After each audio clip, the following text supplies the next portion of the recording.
સ્વામી નારાયણ જય જામ જય જય શ્રી શ્યામ જય શ્રી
વહાલા શ્રોતાજનો,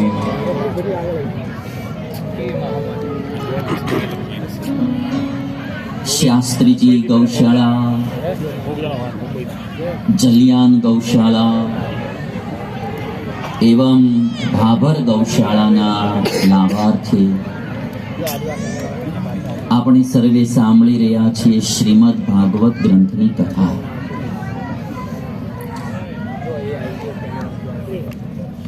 ખૂબ બધા ભક્તોએ ગૌશાળાઓમાં સેવા કરી.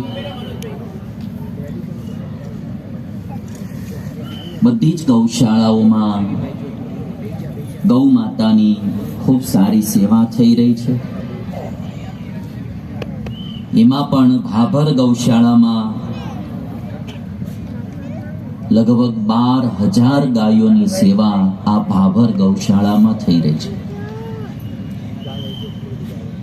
ક્યારેક તમને બધાને સમય મળે એ બાજુ જવાનું થાય તો જરૂર ભાભર ગૌશાળા વિઝિટ કરજો. ખૂબ બધી ગૌશાળામાં ગાયો છે અને એ ગાય માતાઓ પણ જે બીમાર હોય, અંધ હોય, કોઈના પગ ભાંગી ગયા હોય એક્સિડન્ટમાં, એવી બધી જે રોગી ગાયો હોય એની પણ સર્વ પ્રકારે ત્યાં સારવાર અને સેવા થાય છે. ખૂબ બધા લોકો ત્યાં સારી રીતે, મેં પહેલે દિવસે કહ્યું હતું એમ, માણસ એક પોતાના મા બાપની પણ પૂરી સેવા ઘણા લોકો નહીં કરતા, ત્યારે આટલી બધી બીમાર ગાયોની સેવા આ ભાભર ગૌશાળામાં થાય છે. એકવાર એની સેવાને તાળીઓથી વધારે.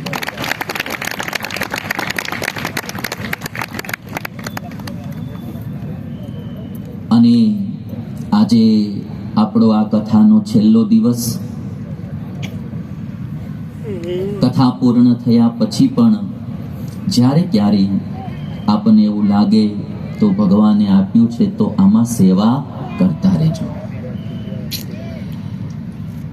ખાસ કરીને આજે આપણી આ કથા એમાં જે યજમાન પરિવાર થયા, પ્રભાબેન, અંબાલાલભાઈ, એમનો જે આખો પરિવાર, ખાસ કરીને આજે ચંદુભાઈ પણ અમદાવાદથી આવ્યા છે.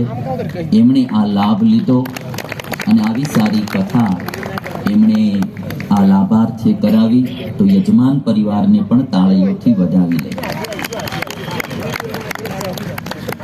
હમણાં સાયન્સ સિટી મારી કથા હતી અમદાવાદ, ત્યારે પણ એ કહેતા હતા હું એક દિવસ કથામાં આવ્યો તો, પ્રસાદના યજમાન પણ થયેલા.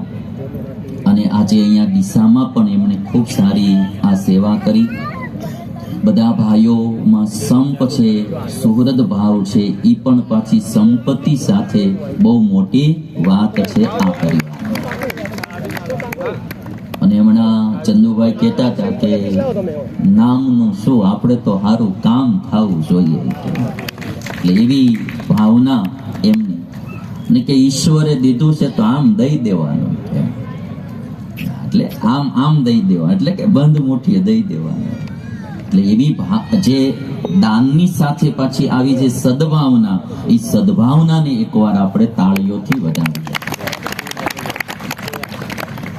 જેણે જેણે તન મન ધનથી, નાના મોટા, કરોડપતિ હોય લાખ રૂપિયા લખાવે, લખપતિ હોય 1000 રૂપિયા લખાવે, બે સમાન જ આપણે તો બરાબર. કરોડપતિ હોય એ લાખ રૂપિયા લખાવે તો એને 1% લખાવ્યા, અને લખપતિ હોય એ 1000 રૂપિયા લખાવે તો એને 1% લખાવ્યા. એટલે દાન તો બેયનું સમાન જ કહેવાય, જેનું જે રીતની ભાવના હોય, જેટલી સગવડ હોય.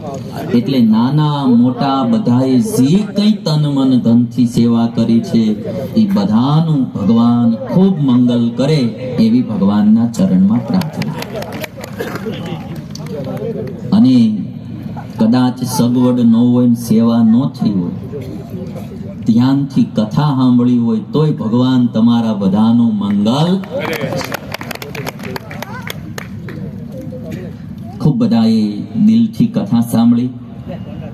આજે અહીંયા આપણી કથા વિરામ લેશે. થોડા ભગવાન કૃષ્ણના ચરિત્રો અને અમુક સારા જે ભગવાનના પ્રસંગો સંભળાવું. આ જ કથા અહીંયા વિરામ લેશે. આવતીકાલે તારીખ 8 થી 14 માર્ચ પાલનપુરમાં રામકથા થશે. મારી એવી ઈચ્છા છે કે રામાયણની કથા તો થતી જ હોય છે ને કરતા જ હોઈએ, પણ વિશેષપણે રામના સદગુણો અને રામના સત્કાર્યો એને આધારે આખી રામ ઉપર જ આ કથા થાય, એટલે એમનું નામ રાખ્યું છે શ્રી રામ કથા. ભારત વર્ષમાં ભગવાન શ્રી રામનો એક અવતાર થયો અને એમણે જે આદર્શ જીવન જીવી. મહાત્મા ગાંધીની બી ઈચ્છા હતી કે રામ રાજ્ય સ્થપાય, અને રામના આદર્શો જો આપણા જીવનમાં આવે, મનુષ્યોના જીવનમાં, તો ઓટોમેટિક ભારતમાં રામ રાજ્ય સ્થપાય. અને એટલા માટે ભગવાન શ્રી રામ એમના જીવન અને એમના ચરિત્રો, એમના દ્વારા એક કથા પાલનપુરમાં આવતીકાલેથી શરૂ થશે, તારીખ 8 થી 14 માર્ચ, અને એનું નામ છે રામ કથા. કાલે જ અમારે પાલનપુરથી હેમચંદભાઈ અને વીરચંદભાઈ આવ્યા હતા. બંને ભક્તો હેમચંદભાઈ ને વીરચંદભાઈ કથાના યજમાન છે, અને આમંત્રણ દેવા આવ્યા હતા કે ડીસાવાળા પણ ક્યારેક સમય મળે તો એકાદો દિવસ કથા સાંભળવા આવજો. તમારે તો નજીક જ છે હવે અહીંથી. અને અમારે હેમચંદભાઈ જે છે બહુ એ બી દાતાર માણસ છે. એમણે બ્રહ્માકુમારી વાળાને બી એક મંદિર બનાવવા જગ્યા આપી. RSS અહીંનું જે ગ્રુપ હશે એમના એક કાર્યાલય માટે પણ એક જમીન એમણે પાલનપુરમાં ભેટમાં આપી. અને આપણને પણ સદ્ધામ ગુરુકુલ બનાવવા માટે એમણે 4.5 વીઘા જમીન ત્યાં આપણને એને દાનમાં આપી છે પાલનપુરમાં. એટલે ભવિષ્યમાં ત્યાં પણ એક સારું ગુરુકુલ થશે, વિદ્યાર્થીઓને સંસ્કાર સાથેનું શિક્ષણ મળે એવું સારું ગુરુકુલ પાલનપુર વિસ્તારમાં થશે. એટલે એ હેમચંદભાઈની ભાવનાને કારણે પાલનપુરની આજુબાજુનો જે વિસ્તાર, એમના બધાના બાળકોને એક સારું શિક્ષણ સંસ્કાર સાથેનું મળે એવું કાર્ય પાલનપુરમાં થશે. આજે અમે નળાબેટ ગયા હતા, તો ત્યાં શશિકાંતભાઈ અમે પછી જઈ આવ્યા આજે. હા, ગેળા હનુમાનજી અને ત્યાં બોર્ડર સુધી જઈ આવ્યા. તો ત્યાં અમને એક ભાઈ BSF ના જવાન મળ્યા હતા. તો મને કહેતા હતા કે સ્વામીજી તમે ક્યાં બિરાજો? મેં કીધું સુરત. પછી મેં એમને ત્યાંનું સદ્ધામ બતાવ્યું, જોયું ને. મને કે મારો છોકરો ચોથામાં ભણે, 5મામાં ન્યા મૂકી દઉં કે. મેં કીધું મૂકી જાજો, તમે દેશની સેવા કરો છો, અમે તમારી સેવા કરશું, છોકરાને ભણાવી દેવું. મેં બિહારના હતા, પણ એક સંસ્કાર સાથેનું સારું. એટલે એની વાત એ હતી કે આજે કે શિક્ષણ તો મળે, પણ સંસ્કાર સાથેનું શિક્ષણ એ બહુ જરૂરી છે.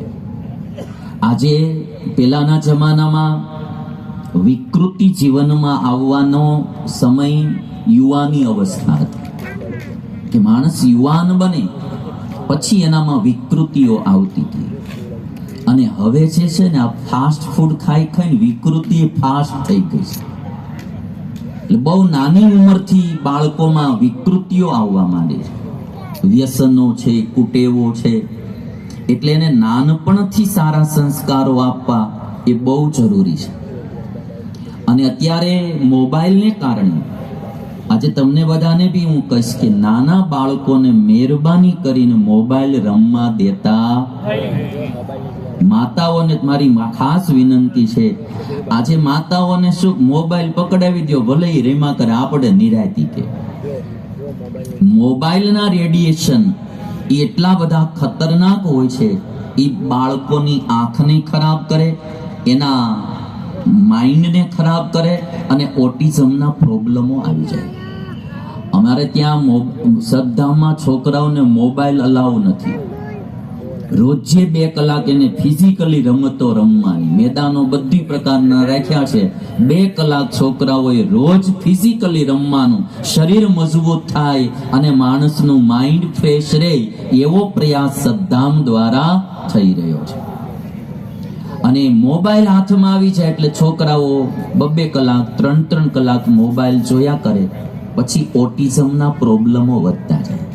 છોકરું ચંચળ થઈ જાય, છોકરું કોઈની હારે વાતચીત કરે નહીં, દોડ કરે. આ માઇન્ડ એનું છે ને આખું વિચિત્ર બની જતું હોય. આ પ્રોબ્લેમો મેં વિદેશોમાં બહુ જોયા. એનું કારણ ફેમિલી ભાવ મળતો નથી, આખો દાડો મોબાઈલ ને આઈપેડ. એટલે બધા બહેનોને મારી વિનંતી છે કે તમે બધા છોકરાઓને રમવાના બીજા રમકડા લાવી દેજો. થોડો સમય છોકરાઓની હારે તમે રમવામાં કાઢજો, પણ મોબાઈલ એને રમવા દેવો નહીં. એના રેડિયેશન એ અતિશય વિચિત્ર અને બહુ નુકસાન કરતા હોય છે. એટલા માટે મેં તમને આ વાત કીધી. તમને એક ક્લિપ બતાવો, એક ભાઈએ બનાવેલી છે રેડિયેશનની, તમે જો. हाय फ्रेंड्स, आपको तो पता ही है हम नेचर से बहुत दूर હોય કે પછી બાળકો હોય, એને બહુ તમે જોશો મોબાઈલ આવી ગયો એટલે આટલેથી જ માણસ આમ જોયા કરશે. મોબાઈલ જોવો પડે એમ હોય ને તો થોડોક દૂર રાખો, હાવ નજીક ન રાખો. એટલે આ બધા રેડિયેશનોથી બહુ મોટું નુકસાન જાય. એટલે આજે બાળકોમાં સંસ્કારની ખૂબ જરૂર છે. એક કથાના માધ્યમથી બી હું મહેનત કરું છું, અને બીજી સદ્ધામના માધ્યમથી, કે આપણો ભારતીય સમાજ વળી પાછો રામ રાજ્ય તરફ વળે અને સાત્વિક બને. તો વાલા ભક્તો, ભગવાન શ્રી કૃષ્ણ એની કથા ત્યાર પછી ઊંઝામાં થશે. ઊંઝાના ભક્તોની ઈચ્છા હતી કે ભગવાન શ્રી કૃષ્ણ વિશે ભાગવત કથા એમ નહીં, પણ કૃષ્ણની જ કથા. એટલે આખી ઊંઝામાં એક કૃષ્ણ ભગવાનના જીવન ચરિત્રને આધારે કથા 15 થી 22 થશે. એ આપની જાણ માટે આપને બી સાંભળવી હોય તો ઓનલાઈન સાંભળી શકશો. પ્રવેશ કરીએ કથામાં.